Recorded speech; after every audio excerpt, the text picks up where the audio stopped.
io voglio intanto ringraziare Mario per la parola d'ordine che ha dato all'inizio sulle associazioni che devono avere un impegno politico,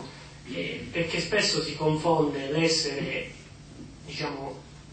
indipendenti dai partiti, partitico con la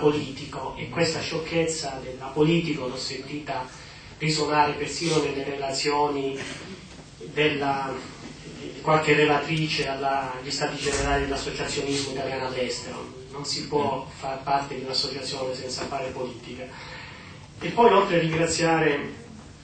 tutti quanti voi, ringrazio gli organizzatori per avermi invitato ancora a questo nuovo e importante appuntamento, e vi ringrazio con convinzione, perché credo che anche la continuità e la stabilità dei rapporti tra i diversi soggetti siano elementi indispensabili per la serietà delle relazioni e il raggiungimento di fini comuni. E proprio per questi fini io voglio riprendere e per quanto possibile provare a rilanciare da qui un dialogo tra il mio partito e il vostro mondo, quello dell'associazionismo e dei patronati all'estero. Un dialogo che da un po' di tempo è minato da anacronistiche e ingiuste posizioni politiche, anche in buona fede a volte, ma non per questo non sbagliate, da strumentalizzazioni politiche o peggio da campagne giornalistiche mirate a colpire qualcuno o qualcosa più che a correggere errori o insufficienze e ad adeguare ai tempi gli strumenti. Il mondo dell'associazione all'estero e dei patronati, con l'alleggerimento e l'arretramento sempre più consistente dello Stato sul territorio, con il rinsecchirsi obbligatorio, diciamo, dell'organizzazione dei servizi da parte delle istituzioni competenti, diventa sempre più centrale per le comunità e per i rappresentanti sia istituzionali che politici. Certo, queste realtà oggi vanno riviste, lo avete detto anche voi, ma non nella direzione dello smantellamento al quale mirano le campagne giornalistiche e parte della politica a noi avversa, almeno avversa alla mia parte politica. Vanno riviste nella direzione auspicata e indicata da molti di noi, dallo stesso Gilberto De Santis, per esempio, nella sua veste di coordinatore del CEPA proprio alla Festa Nazionale dell'Unità di Milano. Devono diventare ciò che è quello strumento al quale lo Stato affida parte di quelle competenze che da solo non riesce più a svolgere e che non può delegare ai privati, pena costi spesso insostenibili per i moltissimi che non potrebbero permetterseli, e sono quei moltissimi di cui qua si è parlato nel corso di questi 20 anni della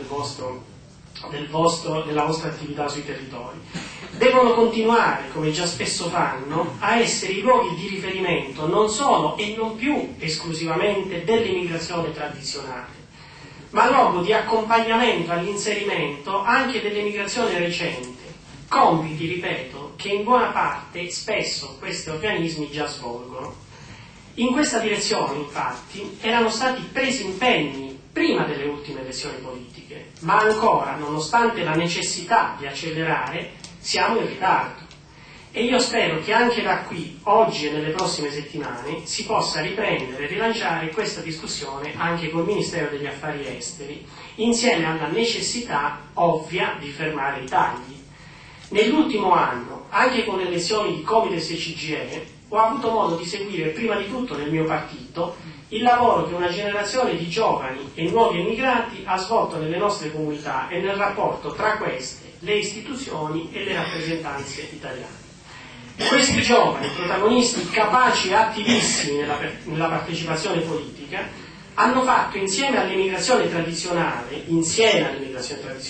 un gran lavoro di analisi, di elaborazione e di proposta. E anche da loro è emersa la necessità di fare dell'associazionismo un riferimento prioritario per le comunità italiane all'estero, per le istituzioni e per la politica.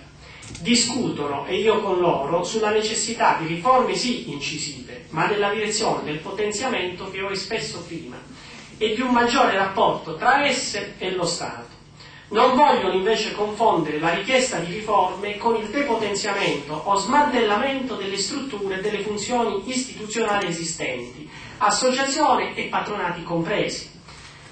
Il vostro slogan oggi è 20 anni con i lavoratori italiani nel mondo, ed è proprio con i lavoratori che vuole stare il PD? il governo dimostri con maggiore coraggio che vuole stare anche con i lavoratori italiani all'estero, quelli che sono via da tempo e i tanti che continuano a partire oggi e hanno bisogno di assistenza, tutela, servizi, accompagnamento, informazioni, e con loro gli imprenditori, che sono tanti. Tutte cose che lo Stato da solo non ce la fa a garantire e che i privati non possono fornire se non a prezzi inaccessibili per i più. Dunque serve un aiuto per lo Stato, qualcosa che integri e potenzi la sua azione di servizio alla collettività.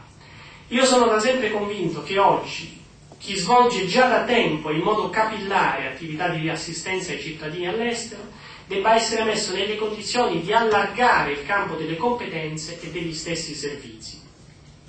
Soprattutto nel quadro della riduzione dei costi predisposta dai vari governi, penso a cosa potrebbero fare i patronati all'estero in termini di servizi ai cittadini. Gran parte del lavoro che oggi blocca l'attività dei consolati e produce attese lunghe dei cittadini deve essere affidato ai patronati, per lasciare ai consolati solo la parte finale e istituzionale, quella che lo Stato non può e ovviamente non deve delegare. Mi auguro quindi che da qui possa riprendere in tempi brevi, in raccordo con il vostro mondo, la discussione sulle forme, i paletti, le garanzie e perfino le sanzioni, perché servono pure quelle, per arrivare alla firma della convenzione tra patronati e Ministero degli Affari Esteri. I tempi secondo me sono maturi, e lo dico non solo per convinzione e consapevolezza, ma per necessità del Paese e anche, permettetemi, per dimostrare nei fatti che il governo non ce l'ha con i patronati, non ce l'ha con i sindacati e non ce l'ha con i cittadini bisognosi di servizio all'estero. Questo penso possa essere una buona dimostrazione di questa mancanza di cattiva volontà. Grazie e buon lavoro.